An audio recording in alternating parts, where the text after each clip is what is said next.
courtship, and marriage. Ayan. So, dapat alam natin na ang pinakadulo ng lahat, marriage. Okay? Sino sa inyo ang nagbabalak mag-asawa? Pakitaas ang kamay. Oh. Kasi kung wala, hanggang doon lang tayo sa love at courtship, di ba? Hindi natin tatalakayin yung marriage. Pero yun yung pinaka-kalubusan ng lahat. Yung bang sa ating pinaka-tinetema, pagka ganitong gathering, love, courtship, and marriage. Kasi very interesting yung topic ko eh. Ang title ng message ko, Choose to be merry when you marry. Oo. Piliin mo yung maging masaya ka pag mag-aasawa ka. Eh, syempre naman po, lahat naman po siguro masaya kapag ka po nag-asawa. Hindi. Kasi may mga nagugulpi. Oo, baka updated kayo. Lumalabas doon sa ano natin, sa wall natin. Kamakailan lamang ay merong naganap na gulpihan. Di ba? Nang nagsasama o mag-asawa. So, hindi masaya yun. Hindi masaya yung nakapag-asawa ka nga ng pogi, gugulpihin ka naman. At lalo namang hindi magandang pangit na ng pangasawa mo, gugulpihin ka pa. Diba? Lalo namang hindi maganda yon. Diba? At least kung pogi yung gumulpi sa'yo, pogi yung gumulpi sa akin. Pero yung pangit na, diba? Tapos ginulpi ka pa. Pero hindi pinag-uusapan yung pogi at pangit yan. Okay? So, ang pinag-uusapan natin, kalooban ng Diyos. Oo, ewan ko kung a-agree kayo sa akin. Merong mga makikita niyong couple, na pagka natatanaw niyo sila, bigla kayo nagkakaroon ng yung tanong, bakit? Diba? Halimbawa, nakita niyo, naglalakad sila, yung partner, yung bigla kayo napapatanong, ano nangyari? Para bang curious kayo, gusto nyong alamin yung storya behind doon sa paano nangyari yung lahat ng yon. Or maaaring hindi naman sa nakikita nyo. Maaaring naman sa kasama nyo mismo sa church. Di ba? Na nagtataka kayo, bakit? Ano nangyari? So, gusto kong malaman nyo na ang usapang partnership ay laging nasa kalooban ng Diyos. It is always good to make sure na kung mag-aasawa ka, ang mapapangasawa mo, kalooban ng Diyos. Ngayon, meron namang napangasawa mo, hindi mo pa nagugulpi, mukhang nagulpi na, di ba? May mga ganun po eh. Pero hindi tayo magpapa-apekto doon. Ang maganda, maka-attend tayo ng gawaing katulad nito. Amen? Oh, baka mamaya habang nagsasalita ako dito, ganun-ganun po naisip ko nung nakita ko si Bishop na kasama niya si Ma'am Maris. Ang tanong ko, paano nangyari? Bakit? Di ba? Remember the story? Ang panyo. Diba? Yung panyo. Yung iba sa inyo, mukhang hindi pa alam yung storya ng panyo. Ano po yun? May gayuma? May agimat? Hindi. Yung panyo na ipinupunas ko sa luha ko habang ipinagpe-pray ko siya. Oh, grabe ah. So, ready na kayo for the message?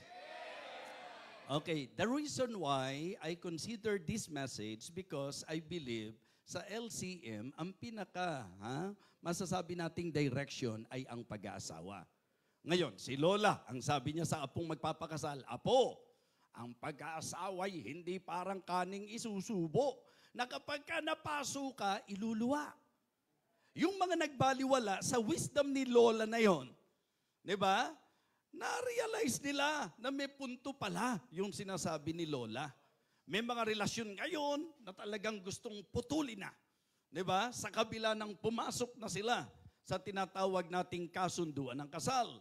Kaya kung ano-ano na iimbento ng mundo na talagang to the point, nasisirain yung God's design. Divorce dito, divorce doon, annulment dito, annulment doon, legal separation. Kung ano-ano tinatawag na ang goal lang, sirain yung relasyon only because para sa kanila, hindi nag-work. So it is very possible na ikaw ay makapag-asawa pero hindi ka masaya. Diba? Ito po ay isang paalala doon sa mga magsisingkwenta na pero hindi pa nakapag-aasawa. So, ikarangal nyo pa rin. Kaysa naman doon sa, oo nga, nakapag-asawa ka kaagad, pero kung tatanungin ka, gusto mo na talagang tapusin ang lahat. Yung iba nga, worse. Hindi gustong tapusin ang lahat. Ang gusto niya, tapusin na yung kanyang napangasawa. And that is, I believe, hindi tama. Kaya kung naiisip niyo yan, wag na wag. Okay? Hindi pa pala kayo nag-aasawa, ano? Yung iba sa inyo mag-aasawa pa lang. Yung iba naman, kaya naman tawa ng tawa, kasi gustong mag-asawa. Di ba? Naalala niyo yan? Di ba? Tawa to ng tawa. Siguro gusto mo nang mag-asawa. Minsan, napaka-shallow eh. Mga kapatid, pag inaral nyo ang Biblia, ang pag-aasawa ay napaka-sensitibo at sagradong bagay. Sensitibo kasi pag nagkamali ka, ang laki ng damage. Sagrado sapagkat ang Diyos ang nagpasimula nito. Kaya ang aking pong appeal sa inyo ngayon o challenge ngayon, choose to be merry when you marry. Piliin yung maging masaya. Tingnan nyo si PNG. Ngayon pa lang, oh. Sinasabi ko pa lang, kinikilig na eh. Amen, amen ka dyan. Ikaw din naman, Preacher June, talagang... Ang ikinakaba ko kasi, baka pagkatapos ng ating mensaheng ito, baka makaisip ng mag-asawa na kaagad yung iba kasi napakaganda ng tatalakayin natin. Siguro, itutuloy na lang natin sa part 2 ng ating fellowship, ha? Okay. Okay na ba sa inyo yun? O gusto nyong... Okay. Sige, madali naman akong kausap ha? Makinig tayo sa matalinong hari na nabuhay sa lupa. Proverbs chapter 18. Proverbs chapter 18. Verse number 22. At hihilingan ko kayo sa sabayang pagbasa. Proverbs chapter 18, verse 22. Loud and clear, with understanding, all together, please read our text with me. Okay, ready, begin. Whoso findeth a wife, findeth a good thing, and obtaineth favor of the Lord. For the second time, kayo lang, ready, begin.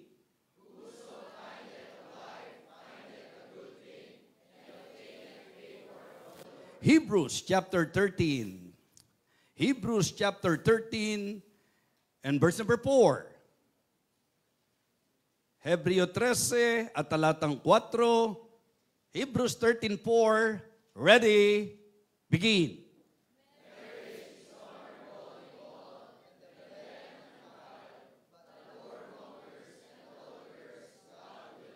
Please consider yung first part. Marriage is honorable. Paano mo ikararangal yung buhay mo kung ikaw ay mag-aasawa tapos gulo lagi? Kung ikaw ay mag-aasawa na talagang parang laging komplikado ang bawat sitwasyon. Na kung kayo'y mag-aasawa na hindi mo maikwento sa iba dahil hindi ka masaya. Mga kapatid, mga minamahal, young people, consider this message because I believe ito ay very helpful kung ating papahalagahan ngayong hapon. Anong title natin? Choose to be merry. M-E-R-R-Y. When you marry. M-A-R-R-Y. Diba? So, yun ang ating piliin. Piliin nating maging masaya kapag tayo ay nag-asawa. Let us pray. Dakilang Diyos, umaasa po ako na muli po sa aming pagtitipong ito, bawat isa ay mayroong kaisahan ng puso na pinapupurihan ka, pinararangalan ka, at kinikilala ka. Dahilan upang pakinggan po namin ang iyong salita sa iyong magiging pagtuturo at hamon sa bawat isa sa amin. Lord, please empower me. Lord, please fill me with your Holy Spirit, O God. Guide me and give me wisdom. At hiling ko po na ang bawat makikinig ay makinig ng buong ingat na talagang ang determinasyon ay ang mai-apply ang matututunan. Salamat po sa mga nag-spearhead ng activity na ito para sa mga kabataan. Maasa po ako ng iyong basbas sa aming gitna. Ito po ang aking panalangin sa pangalan po ng aming Panginoong Jesus. Amen. Amen. You may now be seated. So yung love, courtship, and marriage ay masasakupan ng topic natin ngayon. In fact, ang ganda ng pinaka-theme, the greatest love of all. At alam natin na kung merong pinakadakilang pag-ibig, ito ay ang pag-ibig ng Diyos. Laging kong sinasabi, aminin natin ang totoo, that we being human, it is not our nature to love. Hindi natin likas yun. Ang likas natin, makasarili. Ang likas natin, nakasentro sa ating sarili. Makalaman, makamundo, yan ang usapang pangtao.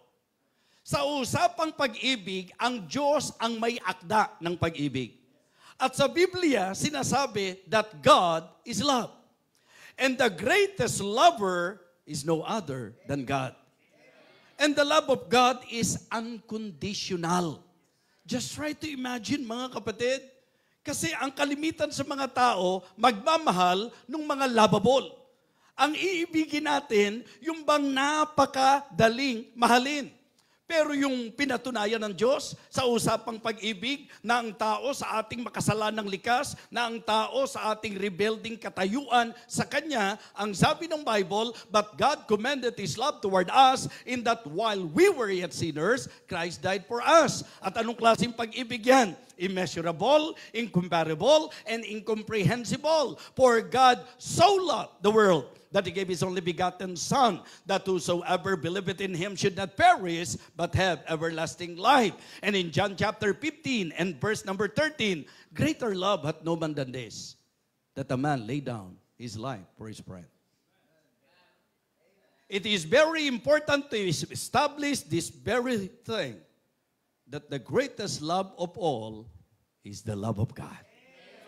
So ngayon, pag nag-uusap tayo kasi ng pag-ibig, alam na natin ito sa mga lessons, sa mga activities na kagaya nito, na ituturo po yan na ang usaping pag-ibig ay may iba't ibang kahulugan. Meron pong pag-ibig sa relasyong mag-ama o magkakapatid. Meron pong pag-ibig na sensual o fleshly. Ito yung sinasabi nilang eros or erotic kind of love. But of course, bilang Kristiyano, ang ating pong kinikilala na pinaka mataas na antas ng pag-ibig ay ang agape love.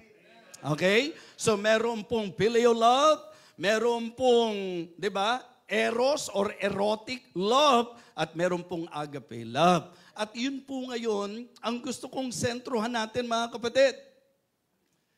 Kasi ang pag-aasawa, Diyos ang may akda niyan. Sabi ko sa kasal, God is the one who invented, initiated, and instituted marriage. Talagang mula sa unang taong kanyang nilikha, niliwanag na disenyo ng Panginoon. It is not good that a man should be alone. I will make him an helpmeet for him.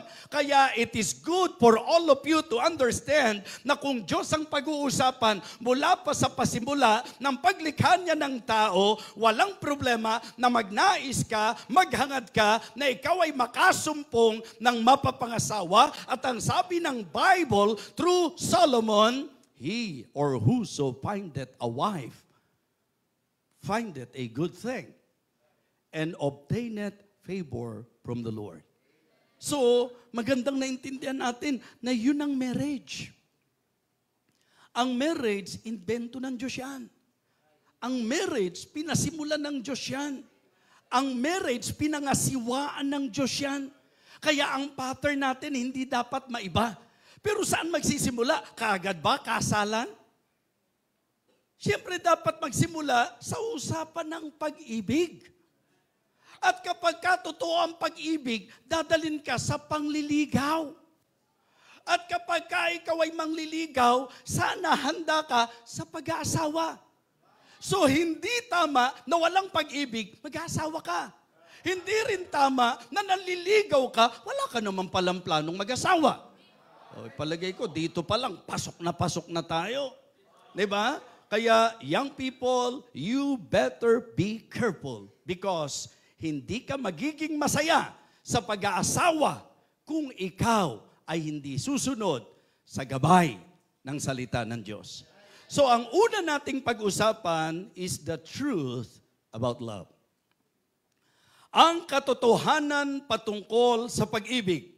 Tingnan po ninyo ang sabi ng sulat ni Apostol Pablo sa mga mananampalataya sa Korinto. The Apostle Paul emphasized to them the importance of love and the superiority of love. Kung gaano po kasupremo o kasuperior yung pag-ibig na ang punto niya, kahit gawin mo ang lahat ng bagay, kung walang pag-ibig, walang kabuluhan. At kahit mayroon ka na kakayahang napakatindi, higit sa iba, kung walang pag-ibig, walang kabuluhan. Now, tingnan natin sa 1 Corinthians chapter 13, ang matututunan natin patungkol sa katotohanan ng pag-ibig. At dito, kaya ko sinasabing makinig kayo. Hindi ngayon nagkatinginan. Hindi ngayon nagkakursunadahan. Kala mong gulpihan, nagkakursunadahan. Dalawang klase kasi yung nakukursunadahan eh.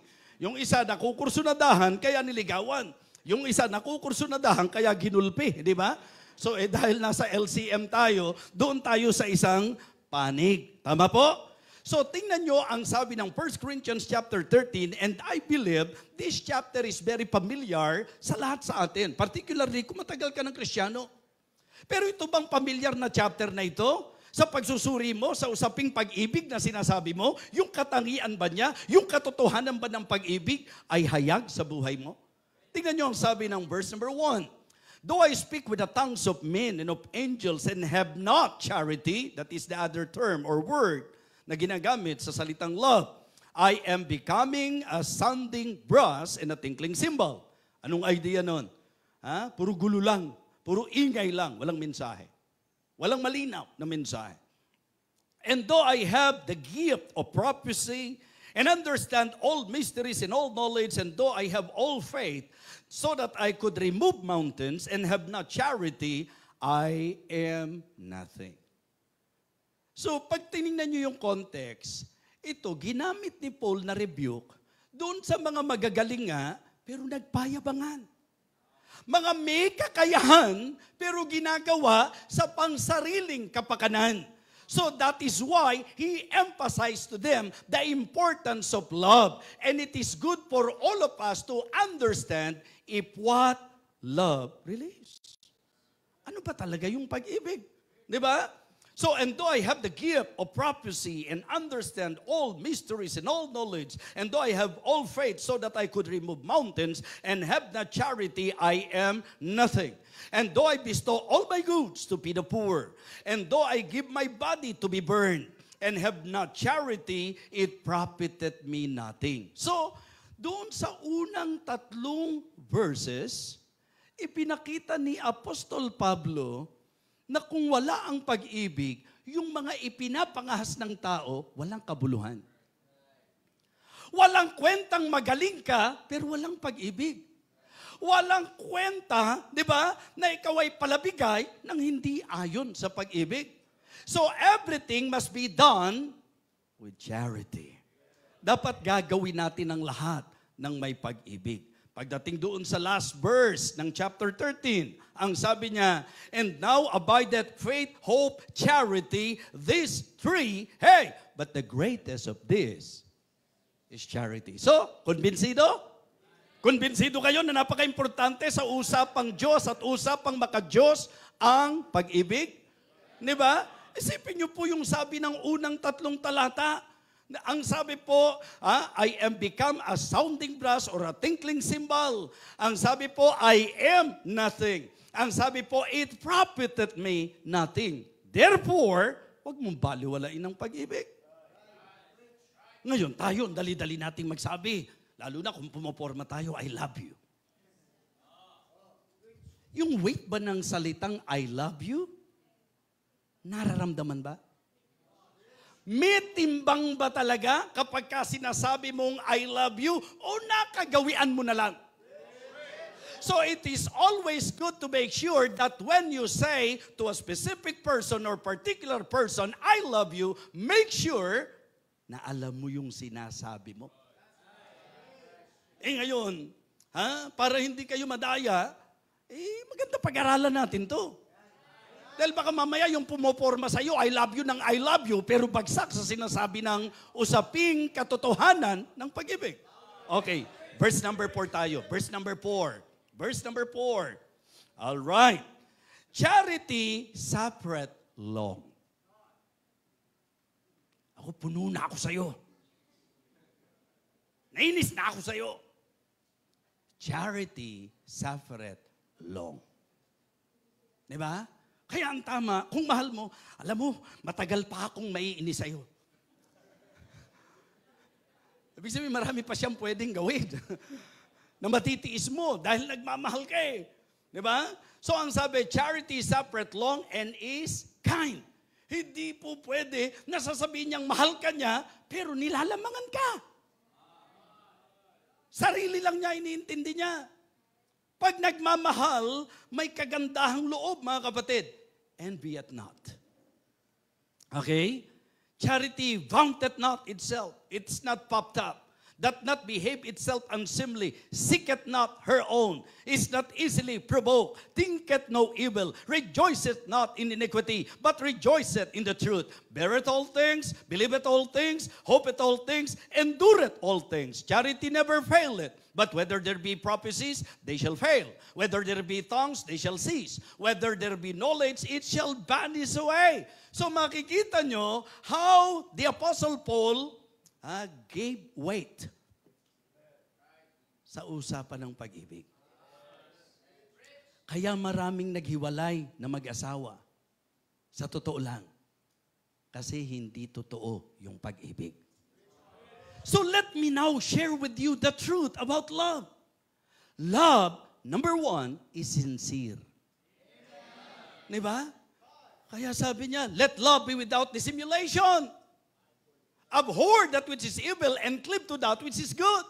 Yung pagmamahal daw, wala dapat halong pagkukunwari.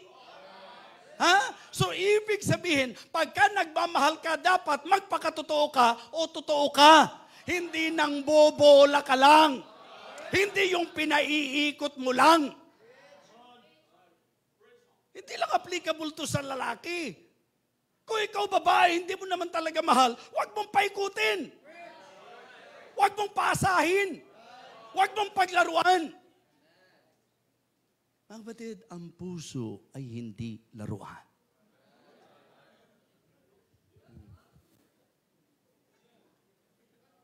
Huwag mong gawing bola ang puso ko. Bakit? Na pinaglalaruan mo. Yeah? Diba? Pagka totoong nagmamahal, sincere. Kung ikaw ba naman, matuklasan mo, na niloloko ka, tapos ang lahat, mga kapatid. Kaya, the truth about love, love is sincere. Okay? And love is sacrificing. Binasa ko na sa inyo, and then ipino-point out ko na lang. If we will put understanding sa sinabi ni Apostle Paul very clear na ang truth about love, love is sincere and love is sacrificing. Kaya pag inalam nyo po yung mga kwentong pag-ibig, di ba, minsan masasabi nyo, love moves. Kala mo horror no? Kanta pala yun. In a mysterious ways. Kasi magtataka ka na mula north, mula north, yung isa nasa south, pero pinagtagpo ng pag-ibig. Walang takot pagka nagmamahal. Handang suungin ang lahat. Hahamakin maging pangit. Makamit ka lamang. Di ba? Diyan ko po pinabagsak si Ma'am Maris ninyo. Di ba? Marisa, oo't nalalaman kong ako'y hindi nararapat. Sa akin mong kagandahang hanga ang lahat. Subalit yaring pusong palibasay sadyang tapat. Harangan man ang patalim, ay hindi mo masisindak. Oh, ito na. Isipin nyo, ha? Sabi ko, kasi wala akong magawa eh. Talaga nung nakita, ang mutyang ito'y sakdal dilag na kay ganda, na kung tawagin ng marami, ang magandang si Marisa. Si Marisa isang mutyang mayaman sa katangian, at ang angkin niyang ganday, pambihirang karilagan. Buhok niya na may alon, na parang tubig sa batisan, sing itim ng luksang gabing, walang buwang naglalamay. Nakita?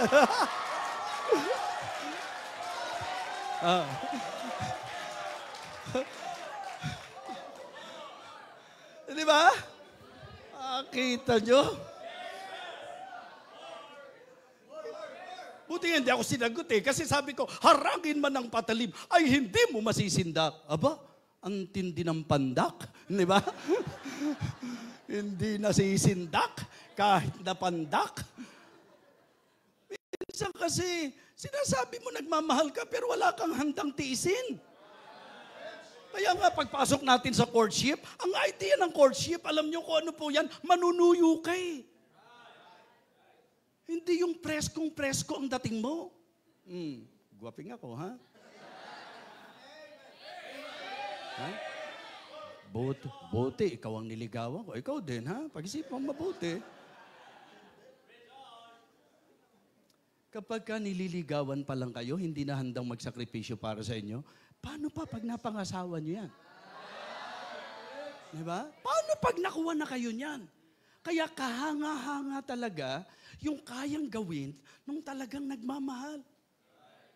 Diba? Kahit nagmamahal ang pamasahe, pupunta yan from Santa Mesa to Caloocan.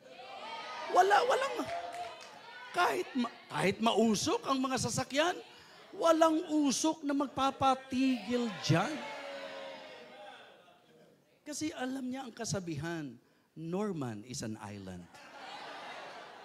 I need somebody. I need somebody. Di ba? Ang bira naman. Parang ikaw ang bidang-bida sa mensahe ko, ah. Oo. Gusto mo ba si Pastor Jason naman?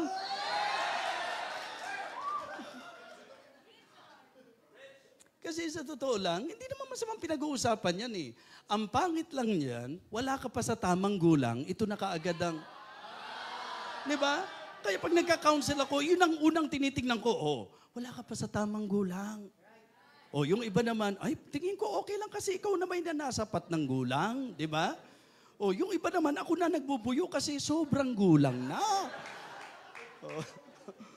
Di ba? Ang pagmamahal, sacrificing yan. Kaya hahanga kayo eh. Sa kayang gawin ng isang taong nagmamahal. Siguro bago sa ligawan, di ba? Mahal mo ba talaga ang Diyos? Sincero ba yan? Sincero? Bakit umulan lang, hindi ka attend?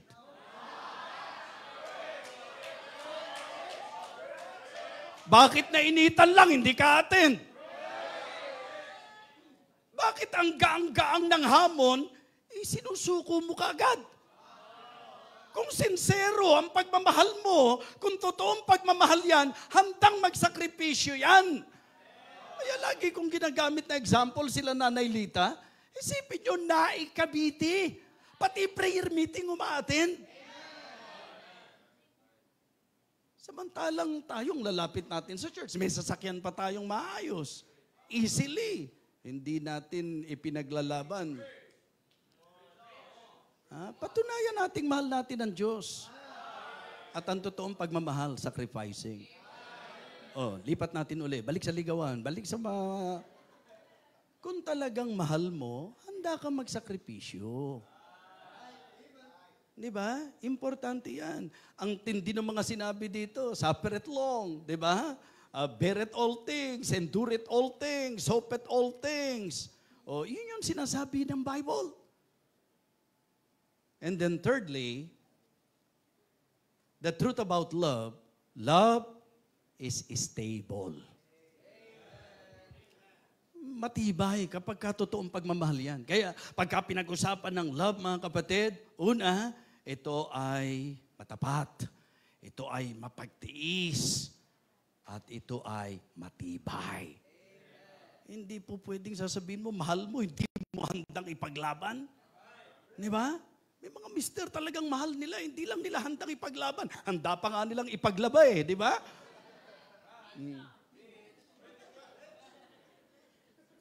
Pero tatandaan nyo hindi nyo ipinaglalaban yung mali. Ang ipinaglalaban yung tamang pagmamahal. Kasi baka mamaya kaya ka pinipigil, 15 years old ka pa lang, puro relasyon na kaagad ang iniintindi mo. Di ba? Hindi, dahil in love ako, matibay ako, walang makakapigil sa akin. Ay, grabe, ang tibay ng pagmamahal. Hindi lang yun, ang tibay din ang mukha mo, baon lang. Baon mo lang, hindi mo kayang i-provide Di ba? Manliligaw ka? Meron dapat procedure. At yun ang tatalakayin nating pangalawa. So, ang unang binigyan natin, yung perspective, the truth about love. So, let us consider now the procedure. And this is actually about the teachings. Teachings on courting. Interesado ba kayong maturuan kung paano manliligaw? No. Alam nyo, pag pinag-usapan natin ng procedure, may lalapit sa akin, may mag-approach sa akin. Sasabihin nila, Bishop,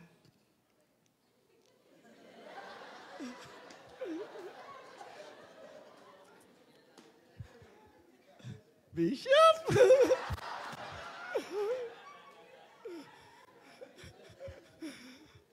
ano yun? Ako, Bishop. Kukutusan kita, ano ba yun? biglang kukutusan no? Oh. Sabi niya, Bishop, kasi po may... ang ganda-ganda niya, Bishop, ang ganda-ganda niya. Diba? Kamukha siya ng lola ko, Bishop.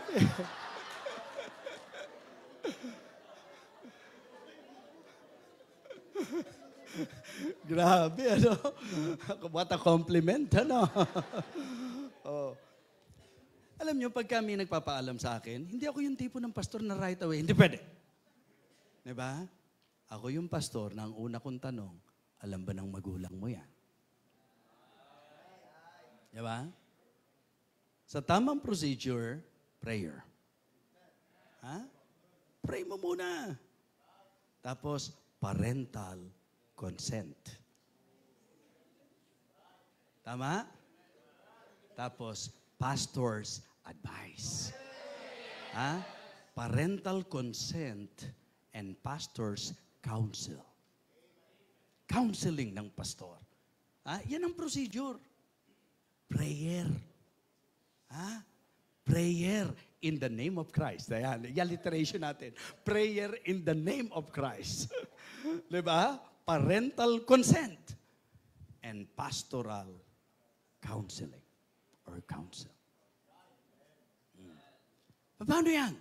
Hindi ba ang sabi sa Proverbs, chapter 3, verse number 5 and verse number 6? Sabay-sabay nga. Ready, begin. Trust in the Lord with all thine heart and lean not unto thine own understanding. In all thy ways, ano sabi?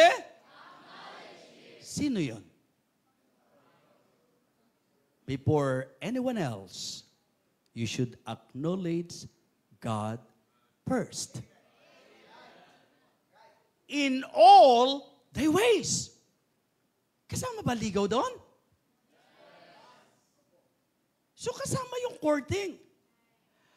Pag hindi ka natuto ng tamang courting, di ba? Pag hindi ka nag-court ng tama, pag nag-asawa ka, sa court kayo magkikita.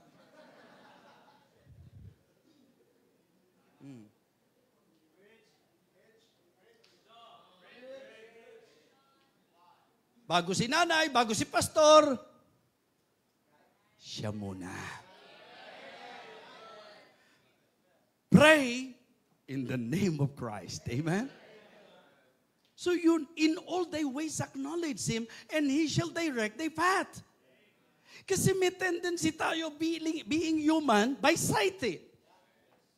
Ikaw ba naman, tayo ka nga siya. Tayo ka. Lapit ka kay Lolo Bisha. Isipin nyo, kung ganitong kahawig ko, masisisi nyo ba yung iba? Niniwala ka ba? Huwag pakainin ito mamaya, ha? Yung iba kasi, pagka apektuhan na ng sight, wala na eh. Nakakalimutan ng daanin sa panalangin. Lalaki, bago ka manligaw. Di ba? Na-approach mo na kaagad eh. Hindi mo pa tinanong kay Lord, Lord, is He your will? Kalooban mo ba siya, Panginoon? Alam mo naman sa sarili mo yun, na nagandahan ka lang. Di ba? At dahil nagandahan ka, wala na, hindi ka na nag-consider ng tamang procedure. Right away, pumorma ka na kaagad. Alam niyo po, walang panalo yun. Pag hindi ka sinagot, talo. Pag sinagot ka at mali, talo rin. Kaya mahalaga yung consultation eh. Mahalaga, in all your ways, acknowledge Him. Huwag ganda lang. Hindi ko naman sinasabi sa inyo, humanap kayo ng pangit at ibigin nyo ang tunay. Yo! Hindi ko naman sinasabing ganon. Ba't ka hanap ng pangit kung may maganda naman? Bakit sasagot ka sa pangit kung may pogi naman na darating? Di ba? Pero minsan, ang problema ng mga Kristiyano, mali ang pagtingin sa pogi. Oo. Alam niyo po ba, kahit maganda, pag pangit ang ugali, nakakapangit din. Ha? Kahit pogi, pag pangit ang ugali, nakakapangit din. Oh, yung pangalawa, encouragement naman to. Na kahit ang pangit mo, pag maganda ugali mo, nakakapogi din. Oh. Oy, mamaya, lapit kayo ha. Bishop, thank you sa words of encouragement ha. Ako po yun. alam ko naman po, alam ng lahat na ako yun eh. Yun sinasabi nyo. Hindi may kasabihan tayo, di ba? Beauty is in the eyes of the beholder. Ngayon, kung pito na nagsasabi, maniwala ka na. Maniwala ka na kung pito na nagsasabi. Oo, kasi sa Biblia, 2 o 3 lang eh. Thy thought shall be established. Ito, 7. Di ba? Hindi tsamba yun. Tanong ko sa inyo, kayo ba'y kumonsulta muna sa Diyos? Pag may natipuhan ka, kasi tao ka eh. Natural lang hahanga ka, kasi ang ganda niya talaga eh. Natural lang hahanga ka, kasi good looking talaga siya eh. Pero baka mamaya, nahandong ka lang sa good looking, nakalimutan mo na yung mga given, sabihin nating considerations ng salita ng Diyos. Kasi kung beauty lang, beauty is vain. Diba? But the woman that feareth unto the Lord, she shall be praised. Yun ang hanapin natin. Yung ibinigay ng Diyos na talagang katangian o quality ng isang magandang maging asawa someday. Lalaki man o babae. Diba? Living Water Baptist Church, Victory Fundamental Baptist Church, kahit sa mga missions natin, alam nyo po yan, na ako yung pastor na hindi yung typical, na right away, kontra ka agad, na para bang mali ka agad. Hindi. Pag-pray natin, di ba? Pag-pray mo munang mabuti. Tapos kapag ka nagpipray ka, talagang siya nilalagay ng Panginoon, di susunod na tayo. Paalam mo sa magulang mo. Kasi kadalasan, lahat ng mga bagay na hindi mo maihayag. Hindi ka nagpapaalam. Doon pa lang, hindi na masaya. Di ba? Hindi na masaya. Magiging masaya ka ba na may ligaw ka, hindi alam ng magulang mo? Na anytime, pag nalaman ng magulang mo, alam mo may problema kayo? So kaya, yun ang lagi kong sinasabi. Hindi ako yung tipo ng pastor na pinag-aaway ko yung pastor at magulang. Di ba? Hindi mo dapat pamiliin ng mga miyembro kung magulang ba o pastor. Hindi. Dahil parehong itinuro ng Diyos yan na dapat igalang. Wala pa ang pastor, may magulang ka na. Kaya hindi po ako sang-ayon doon sa mga pastor na parang naging kakumpetensya ng magulang, and because of that, yung mga magulang mismo na i-consider nila na hindi tama. Ang magulang at ang pastor ay dapat magkatuwang sa buhay mo. Kaya both of them should be appreciated. You need to appreciate them both, your parent and your pastor. Ngayon, kahit sino sa kanila, paano po yun? Ito gusto ni pastor, ito gusto ng parent ko. Yan po ang magiging problema ko ngayon. Doon ka sa pinakapangunahing rule. Yung gusto ba ng pastor mo, yun ba ang kaayon ng gusto ng Diyos? Yung gusto ba ng parent mo, yun ba yung kaayon ng gusto ng Diyos? So, it is not the issue kung parent mo o si pastor. Ang issue dito, sino ba sa kanila? Kahit kailan di dapat pinag-aaway yung magulang at pastor. Sasabihin mo sa magulang mo na kaya ko lang naman po hindi magawa yung gusto nyo, Nay. Kaya ko lang naman po hindi masunod yung gusto nyo, Tay. Hindi ho dahil sa pastor ko, kundi pag tinitignan ko po, yung Diyos mismo, ang sabi po niya, ganito ang dapat. Siyempre, pag sinabi mo sa kanya, kontra po si pastor sa gusto nyo, Nay. Unhealthy kasi yung nanay mo nagalit sa pastor mo. So kaya ang napakagandang procedure sa usapan ng panliligaw, kumonsulta ka muna sa Diyos, magpaalam ka sa magulang mo, at magpagabay ka sa pastor mo. Hindi benepisyo sa iyo yun. Na yung pastor mo, na kaya binigay ng Diyos para gabayan ka, para bantayan ka, para alalayan ka, para turuan ka, patago ka sa Kanya, hindi ka makapagsabi sa Kanya, di lugi ka. Tingnan niyo po yung mga young people, tingnan niyo po yung mga nasa relasyon, na alam ng pastor, alam ng magulang. Enjoy na enjoy nila. Diba?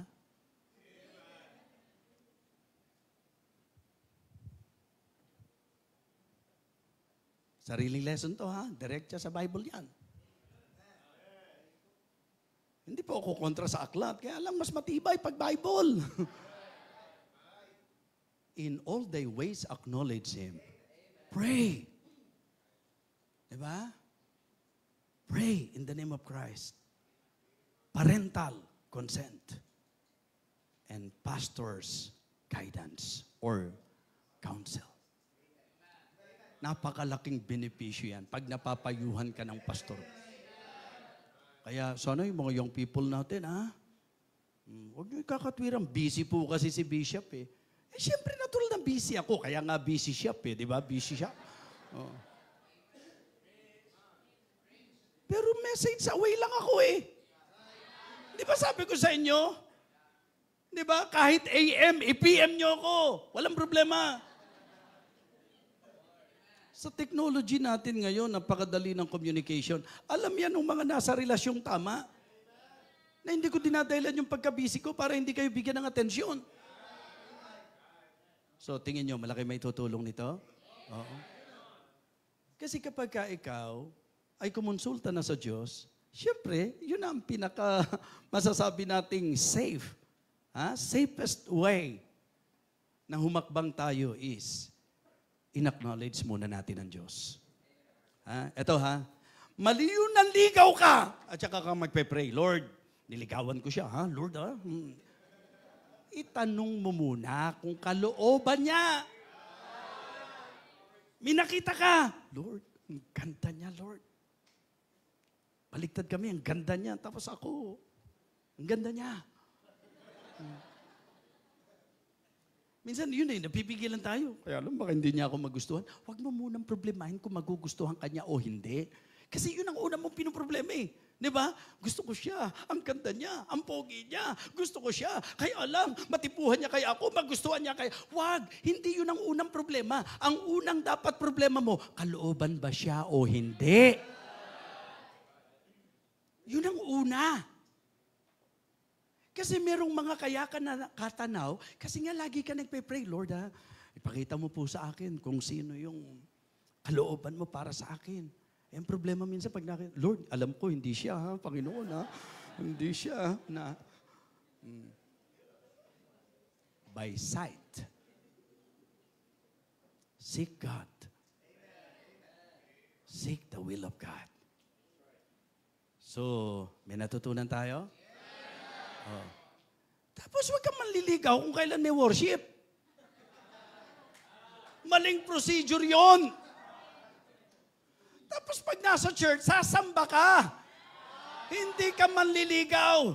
Sa church, mga kapatid, worship, not courtship.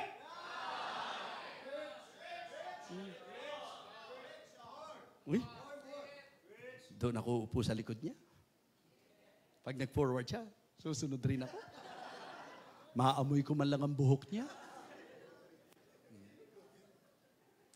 Kasi dapat yung magiging, di ba, partner mo, hindi dapat distraction sa iyo yan. Kaya nga sabi ko, pasok yan Napaka-safe pag kami pastor na nagpapayo sa iyo. Alam niyo, kasarapan kapag kayo talagang open sa pastor niyo, naku, katulong niyo pa siya. Oh, binibigyan ka pa nga ng budget minsan, date mo. Di ba? Mahalaga yon. Healthy yon. Masaya yon. Okay? So, sa usapan ng perspective, natutunan natin yung truth about love. Sa usapan ng procedure, binigyan pansin natin yung teachings on courting. Diba? Pangatlo, yung proposal. Ito naman yung time for marriage. Ang ganda. Tuwan-tuwa ako nung ilagay ng Panginoon sa ako. Sabi ko, ganda nito. Kaya excited na ako Gustong-gusto ko nang may share Kasi solid na solid to, mga kapatid. Truth about love. Kasi love, courtship, and marriage tayo So yung tatlong yun, inisa-isa ko. Sa usapan ng love, kailangan matutunan natin yung truth. Sa usapang courtship, kailangan matutunan natin yung teachings. At sa usapang marriage, kailangan matutunan natin yung time. Di ba? The perspective, the procedure, and the proposal. Oh, ganda.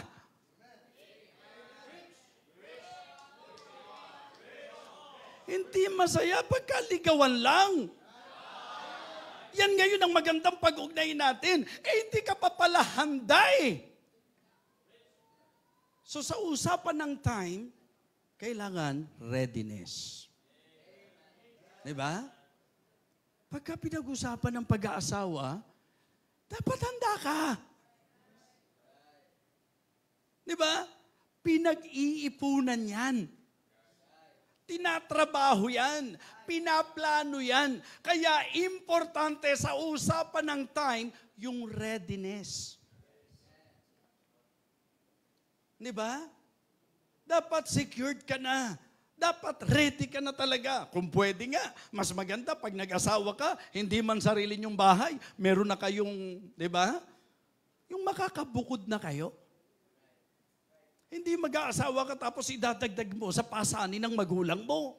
Di ba kaya nga sinasabi yun And a man shall leave his father and his mother and shall cleave unto his wife and they shall be one flesh. Now, simple, ano lang to?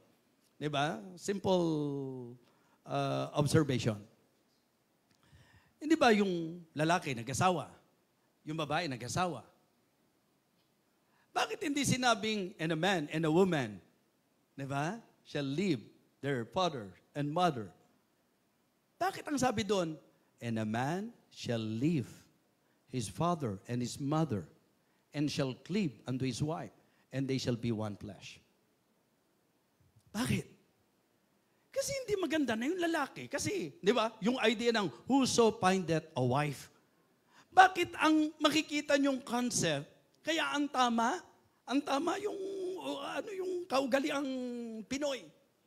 Na yung lalaki ang nanliligaw at tumahanap ng mapapangasawa. Okay? Mga babae, darating yan. Yes. Hindi naman masama na kung may gusto ka, mag-pray ka sa Diyos. Hindi, di ba? I mean, applicable sa both sides. Kasi tao ka rin eh. Kahit bababae ka eh. Siyempre natural lang na kahit babae ka, may hahangaan ka.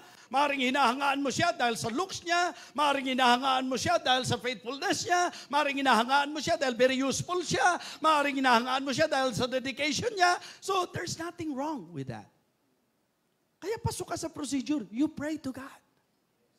Kasi sa pagpipray mo, di ba? Pwede ka maging open sa parent mo. Nay, babae lang ako pero crush na crush ko po siya. Sabi nung nanay mo, crush ko din siya, anak. Para sa'yo. Nagre-react agad kayo eh. Di ba?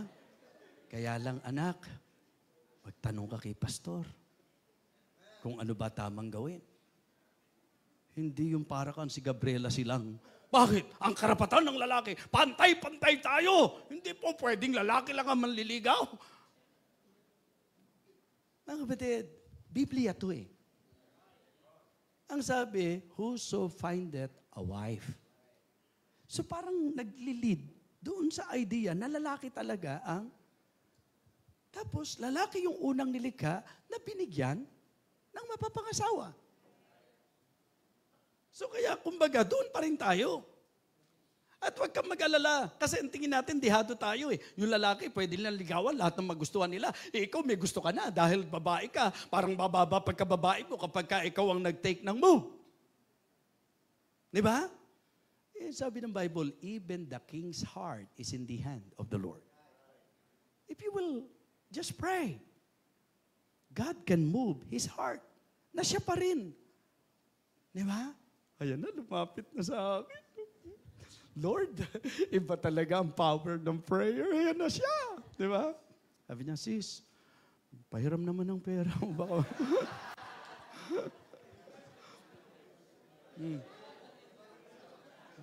dahil positive ka, Lord, simula na to kasi isipin mo, dami namin, ako hiniraman niya, di ba?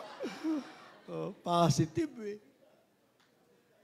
So, ang point natin, mahalaga, dahil sa disenyo ng Diyos, ang sinabi ni Solomon, whoso findeth a wife, it means to say, na yung lalaki ang nakadisenyo, nahahanap ng mapapangasawa. Okay? Pero wag kang humanap ng mapapangasawa nang hindi ka pa handa. Sabi ko nga, kung baon pa lang, hinihingi mo sa magulang mo, yung pa lang, pagpapakita na hindi ka handang mag-asawa pa. Di ba? Kung nag-aaral ka at nai-istorbo ka sa pag-aaral mo, hindi blessing. Ecclesiastes chapter 3. May tamang panahon sa lahat ng bagay. So, importante yung time. Sabi nung iba, Pastor, Bishop, pabor po ba kayo doon sa long engagement? Naalala ko nung panahon namin yan yung slam book. Diba? Who is your crush? What is love? Are you in favor with the long engagement? Why? Diba? Tapos may mga nagpapakatalino at nagde-definite. Mga kapatid, pag sinabi mong okay ang long engagement, gaano ka long? Paano yung nakita nating long engagement pero hindi nag-work? So long engagement is not a guarantee that the relationship or yung, di ba, marriage ay magsasaksi. Hindi yun. It is always the go signal of God. Like in our case, nung ako nag-pray, nung ako nanligaw, mga kapatid, ang hinahanap ko, hindi naman girlfriend. Ang hinahanap ko, mapapangasawa. Okay? And then, of course, guided ng prayer, kilala mo yung tao, huwag niyong isipin, nagkataon lang maganda si Ma'am Maris nyo. Pero kung ganda niya ang pag-uusapan, di dapat noon pa lang, siya na. Di ba? Pero hindi, it is the leading and guidance of God. Kaya sabi ko, kung sasagutin mo ko, di ba, dapat kasado ka na. Kasi ang hinahanap ko, mapapangasawa, hindi. Mga kapatid, hindi ko na siya pinabayaang magpaliwanag. No. Ibang-iba pag time na ng Panginoon. Dibawa, nasa ministry ka, talagang hirap nun eh. Yung nag-iisa ka sa ministry, kailangan mo talaga ng helpmate. Kaya kung may kinikilo sa inyo, diba? Dapat makita nyo na may panahon. Tapos yung itadrain. Kaya yung idea ng readiness, sa usapan ng maturity yan eh. In all aspects. Mentally mature, emotionally mature, physically, di ba? Sa age, di ba? Tapos yung spiritual, higit sa lahat, di ba? Yun yung, mark the perfect man, for the end of that man is peace. Pagka hindi, for the end lang ang mangyayari. Hanggang doon ka lang. Oo. So napakahalaga na talagang dapat ready ka. Second, dapat responsible ka. Yun yung time na talagang pag-aasawa na ang pwedeng pag-usapan if you are really ready already. Diba? Ngayon, kung paghuhubad lang ng sapatos at paglalagay lang sa lalagyan, hindi mo kayang gawin. Diba? Ang ibig sabihin, sarili mo lang, hindi mo mabuhay. Hahanap ka pa ng isasama mo. Ang tawag doon, damay. Pag tumagal yan, lamay. Diba? So make sure na pagkapapasok kayo at entrada kayo sa pag-asawa, ready kayo. And then responsible. You should be ready and responsible. And most of all, reliable. Mga lalaki, makinig kayo sa akin. Yung tunay lang, yung tunay lang.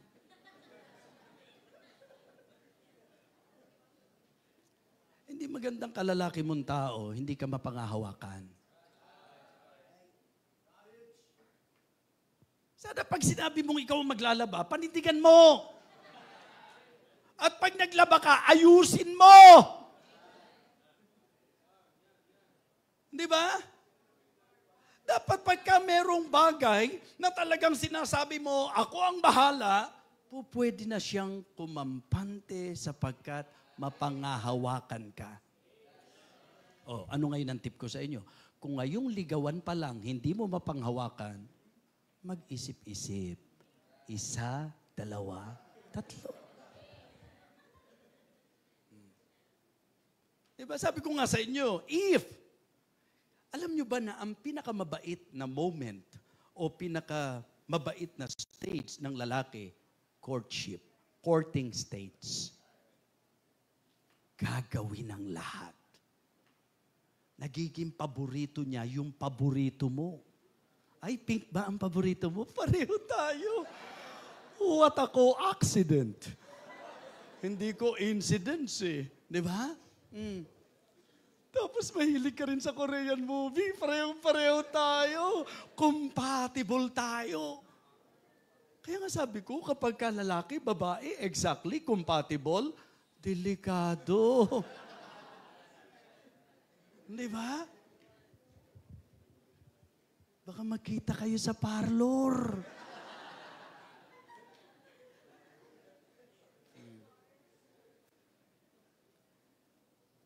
Agreement than compatibility. Kasi yung babae sa babae na walang exactly compatible, yung lalaki at babae pa na totally magkaiba. Medyo, di ba? Kaya nga sabi ko, now is the best time for you to really enjoy the given time of God before you enter into marriage. Bago ka mag-asawa, pagganahin mo naman yung divine yung discernment mo. Pag-attend lang sa church, hindi ba? Paggawa lang ng mga gawaing bahay, yung tagal-tagal na, hindi nagtatrabaho. Anong hinahanap ko pagka pinakasalan ko to? I hope na natuto kayo sa mensahe natin. Love, courtship, and marriage. Diba? Sa proper perspective o divine perspective, the truth about love, ang pag-ibig, ano dapat? Sincere, sacrificing, and stable. Amen? Nakaugnay pa rin yan. Reliable yun eh. Okay. Pangalawa, sa usapan ng procedure, yung teachings. Teachings on courting. Ano dapat? Pray in Christ, di ba? Pray to Christ, and then parental consent, and okay. And then, ang panghuli natin, time for marriage. The proposal. Ayan. Hindi ba, yun din ang tawag doon sa pagka mag-aasawa na, yung biglang luluhod sa iyo yung will you marry me? Di ba? Yung itatanong mo doon sa babae, will you marry me? Aapurahin mo ba ako? Di ba? Yun yung idea eh. So napakaganda. Ang ganda, the proposal, yung time. Kasi naniniwala ako, hindi ang disenyo ng Diyos, ligawan. Pansinin niyo po ho, may mga ilang instance like yung panunuyo, di ba? Yung panunuyo. Pagka lalo niyo istorya nila Jacob, di po ba? Pero yung talagang specific na teaching ng Bible sa courting, kung titignan niyo po, parang wala naman detalyadong, di ba? Kasi nga, ang disenyo ng Diyos, hindi naman boyfriend and girlfriend. Kasama yon. Obligado lang na dadaan ka doon. Parang si Joseph at saka si Mary. Yung engagement period nila, yung betrothal stage, di po ba? Siyempre po, hindi naman kaagad kasalan sa idea ng magsasama kaagad. No, dadaan talaga doon. Pero ang sinasabi ko, ang pinaka-ultimate goal is to face the Lord in His altar. And then, to have the exchange of vows na ipapangako nyo sa isa't isa till death do you part. Magsasama kayo. Because you are very sure and secure. Dahil sa una, malinaw sa iyo ang pag-ibig. Diba? At ginawa mo ang tama. Naligawan. At hinintay mo yung time ng marriage. May tanong? Natuto kayo, mga kapatid? Very applicable ba? Yung Biblia po ba talaga? I hope na pakinabangan natin to. Tayo tayong lahat.